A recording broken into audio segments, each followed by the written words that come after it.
fish pond ang aking pinsan. Yan. Anong isda ba yan mga kajijis? Diba?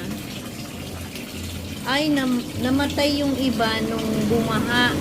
So, sila na lang yung natira. Malalaki daw namatay. Kaya, ilan na lamang itong natira. Ayan, may malaki. Dalawa. Sumunod.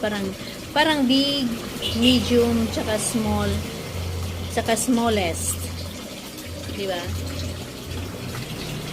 Ayan po. Mga gutom na siguro. Pag wala na yan, pag brown out, namamatay daw. So yun, may mga maliliit. Yan. Golden fish yata yung maliit. Ito. Ang bilis! Hindi ba sila nahihilo niyan?